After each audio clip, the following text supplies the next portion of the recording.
هلا حبايبي، رجعت لكم بفيديو جديد طريقة عمل الباتشا.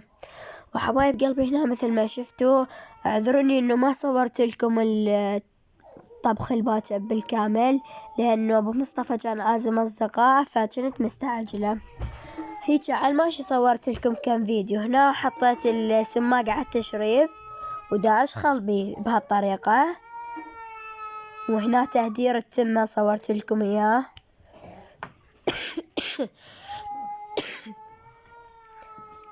حبايب قلبي هنا اجى وقت الصب. شوفوا حبايبي، مثل ما شفتوا دا نقع بالخبز بالتشريب، وهنا خلينا التمن. حبايبي اذا دا تسمعون صوت فاعذروني، الجهال هنا دا يلعبون. حبايب قلبي بعد فترة اصور لكم انه اني راح فتحت مشغل مع الخياطة.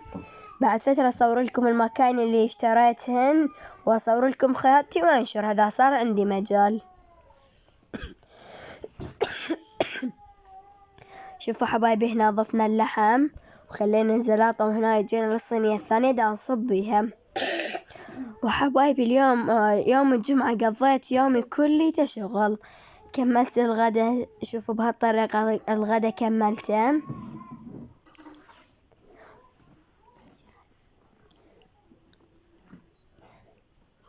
وهنا ضفنا اللحم للصينية الثانية. شوفوا حبايبي،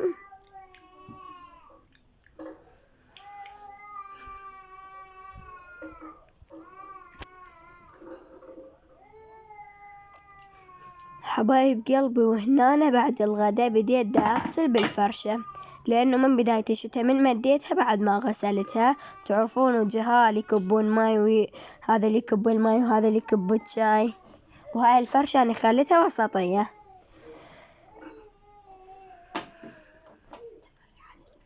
شوفوا حبايبي،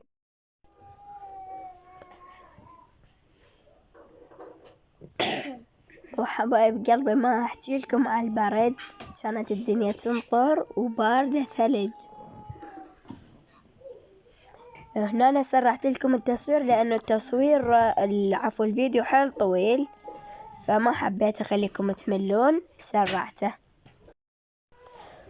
وحبايب قلبي إذا عجبكم الفيديو أكيد لا تنسون اللايك والاشتراك بالقناة.